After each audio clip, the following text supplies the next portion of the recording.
Sebelumnya, Assalamualaikum warahmatullahi wabarakatuh. Perkenalkan, nama saya Martina Aberta, nomor induk Taruna 20293458. Saya dari kelas C, Diploma 4 Pertanahan, Sekolah Tinggi Pertanahan Nasional.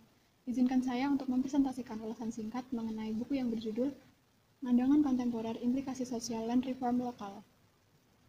Buku Ngandangan Kontemporer ini ditulis oleh Bapak Aristiono Nugroho dan Bapak Tulus Subroto serta Bapak Haryo Budiawan. Buku ini terdiri atas 185 halaman dan telah diterbitkan oleh STPN Press pada Agustus 2011. Secara garis besar, buku ini akan menjelaskan bagaimana implikasi sosial dari kebijakan land reform lokal yang telah diberlakukan dari tahun 1947 hingga sekarang pada Desa Ngandangan. Mengenai isi buku, Desa Ngandangan adalah desa yang berlokasi di Kecamatan Pituruh, Kabupaten Purworejo, Provinsi Jawa Tengah. Pada tahun 2010, melalui penelitian sistematis, STPN bekerjasama dengan PKA IPB meneliti Desa Ngandangan sebagai aspek sejarah serta peran tanah dan faktor-faktor yang memengaruhi akses petani miskin terhadap pengelolaan pertanahan setempat. Kemudian, lanjut pada tahun 2011, STPN melanjutkan penelitian di Desa Ngandangan mengenai dimensi livelihood serta dinamika sosial ekonomi dan upaya rekonstruksi Desa Ngandangan. Selanjutnya, yang pertama kita akan membahas mengenai land reform ala Ngandangan.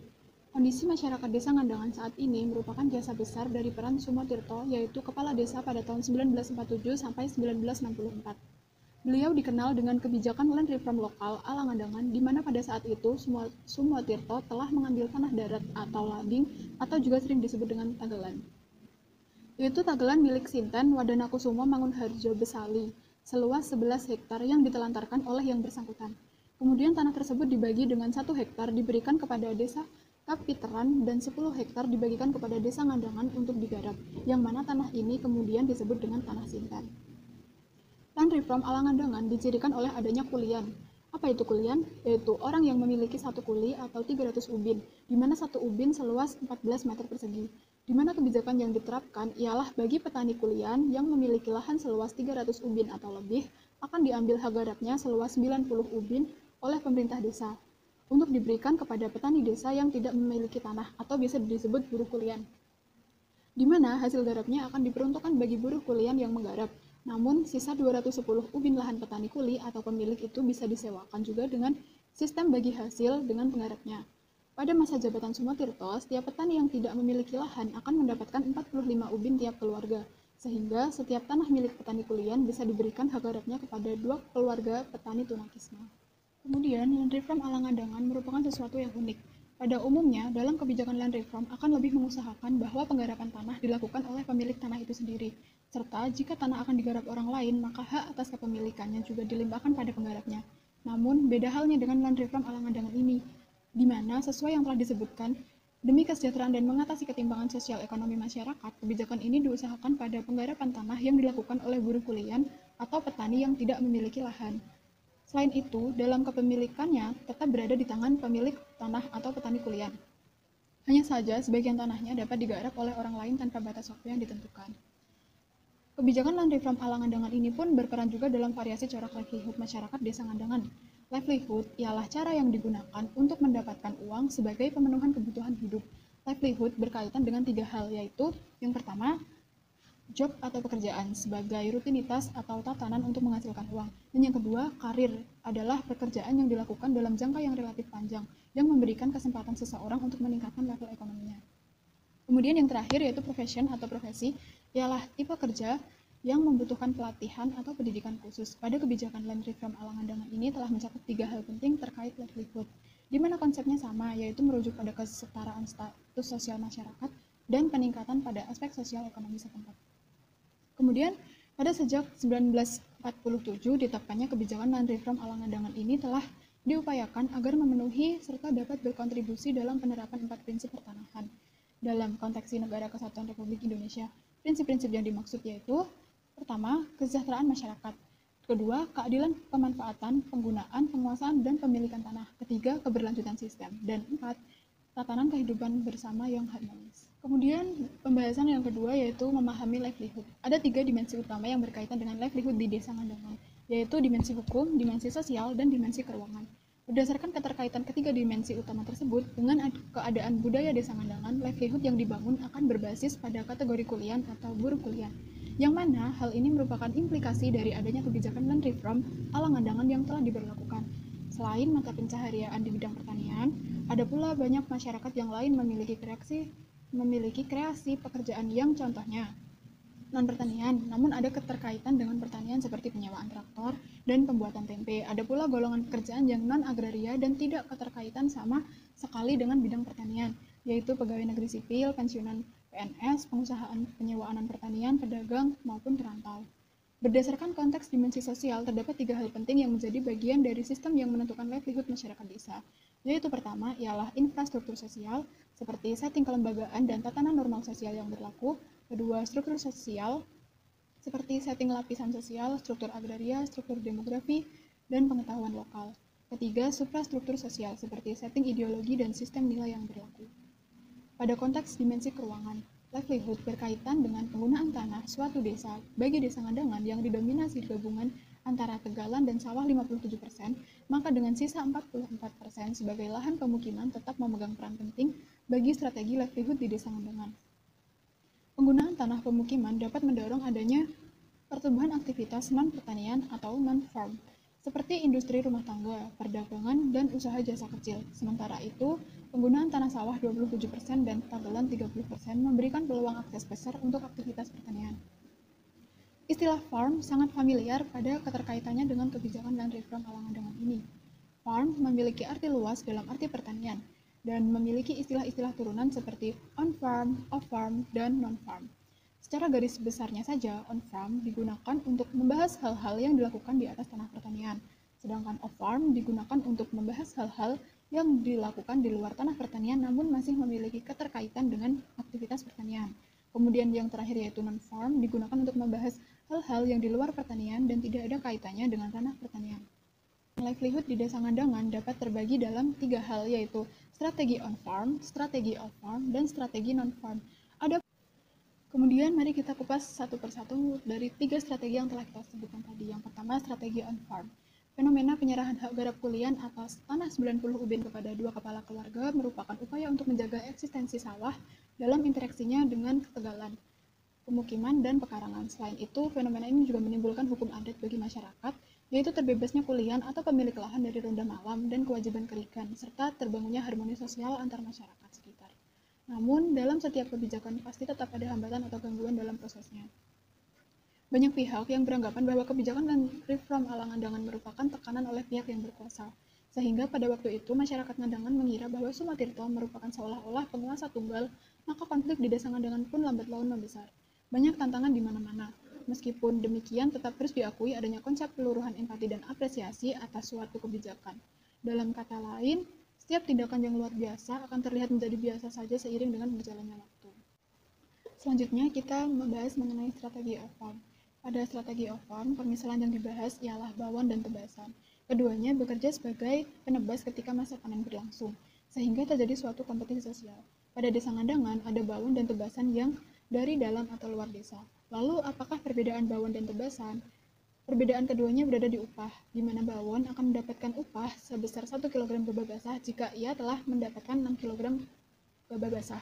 Kemudian, untuk tebasan akan mendapatkan upah sebesar 1 kg gabah basah jika telah mengumpulkan atau mendapatkan panen berupa 10 kg gabah basah.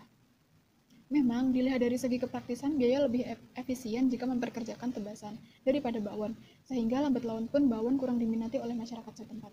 Pada desa Ngandangan, bawon biasanya dari tetangga atau masyarakat sekitar, sehingga jika memperkerjakan bawon lebih mengarah untuk keseimbangan sosial, yaitu upah yang lebih tinggi dari tebasan tidak apa, karena lebih ke faktor kemanusiaan atau sosial, terlepas dari hubungan buruh dan majikan. Sedang tebasan biasanya dari luar sehingga upah yang minimum lebih rendah memang sudah sewajarnya sesuai aturan atau adat tanpa adanya kecemburuan sosial terhadap bawon.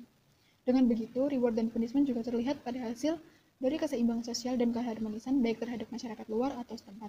Bentuk dari strategi off-farm yang lainnya ialah pembuatan tempe dari hasil perkebunan kacang dan juga adanya penyewaan traktor serta alat-alat yang berkaitan dengan pertanian. Selanjutnya, pembahasan yang terakhir yaitu strategi non-farm. Strategi non-farm merupakan usaha yang merupakan non-pertanian, di mana sangat banyak macamnya dan dapat berkembang dengan variasi yang berbeda-beda. di antaranya dalam hal industri rumah tangga seperti pemintalan kapas dan kredit barang kelontong, dalam hal buruh dan dagang seperti tukang dan pedagang, dalam hal yang lain yaitu berupa jasa dan penyewaan alat seperti penyewaan sound system dan jasa cukur. Yang lainnya juga termasuk PNS atau pensiunan PNS, dan ada juga beberapa penduduk yang merantau. Semuanya itu mengakibatkan adanya variasi kultur sosial maupun ekonomi dalam masyarakat. Namun, hal demikian tidak menjadikan desa Ngandangan menjadi desa yang individualisme. Adat yang ada di sana masih lestari dan masyarakat yang masih menjunjung tinggi adat atau seliro, sehingga keharmonisan di desa Ngandangan masih terjalin. Kemudian kita beralih pada bab ketersediaan hukum dan ruang serta dinamika sosial masyarakat desa Ngandangan. Singkat saja, berdasarkan cara pandang hukum secara yuridis, diketahui bahwa buruh kulian hanya mempunyai hak garap atas tanah seluas 45 ubin yang didukung oleh penguasaan fisik. Sementara itu, 210 ubin yang digarap oleh kulian merupakan hak milik adat. Land Reform Alangandangan ini telah bersesuaian dengan peraturan pemerintah nomor 224 tahun 1961 yang mengatur tentang redistribusi tanah pertanian. Selain itu, pada masa jabatan Sumotirto telah membagi tanah Tegalan milik seorang Sinten kepada 49 kepala keluarga. Kebijakan tersebut telah berdasar pada pasal 27 UPA yang menyatakan bahwa hapusnya hak milik bisa karena tanahnya jatuh kepada negara yang disebabkan oleh 1. Pencabutan hak berdasar pasal 18 UPA.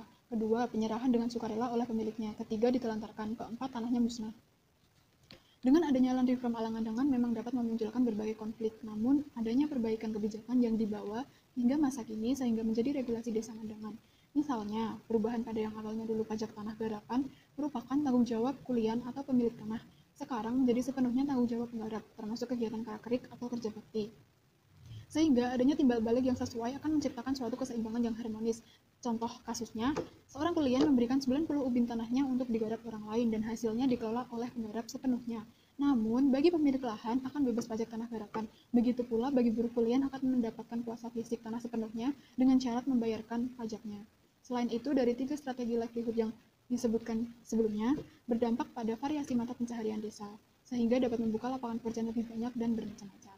Selanjutnya, ialah keterkaitan dengan hak dan kewajiban sebagai warga negara. Buku Ngandangan kontemporer ini telah mengajarkan banyak hal, terlebih mengenai penerapan kebijakan yang baik, yang mana harus sesuai dengan karakteristik aspek lingkungan sosial, budaya, dan ekonomi masyarakat setempat, sehingga bisa diterima dan diterapkan dengan baik. Kemudian kaitannya dengan hak dan kewajiban sebagai warga negara diantaranya ialah pertama, kewajiban seorang pemimpin menerapkan kebijakan yang dapat meningkatkan kualitas desa atau daerahnya, sehingga hak yang ia terima berupa reward bahwa kebijakan tersebut jika berhasil akan terus diulang-ulang kembali, bahkan meskipun si pembuat kebijakan itu telah tiada. Artinya selamanya jasanya akan terus dikenang dan dikembangkan. Yang kedua, kewajiban seorang warga negara mematuhi aturan atau regulasi yang berlaku demi terciptanya keharmonisan dan kesetaraan. Kemudian yang ketiga ialah kewajiban seorang petani kulian yang memiliki lahan minimal 300 ubin untuk menyerahkan lahannya seluas 90 ubin kepada 2 kepala keluarga buruh kulian. Hak yang ia terima berupa bebas pajak dan bebas kerikan, yaitu kerja bakti desa. Kemudian yang keempat ialah kewajiban seorang buruh kulian untuk menggarap lahan yang telah ia terima dari petani kulian serta membayarkan pajaknya. Dan hak yang ia terima ialah hak kuasa secara fisik dari hasil lahan yang ia garap sepenuhnya. Kemudian yang kelima, kewajiban seorang petani membayarkan upah yang setimpal kepada bawon ataupun tebasan, sehingga hak timbal balik dari segi sosial maupun ekonomi keduanya tercukupi.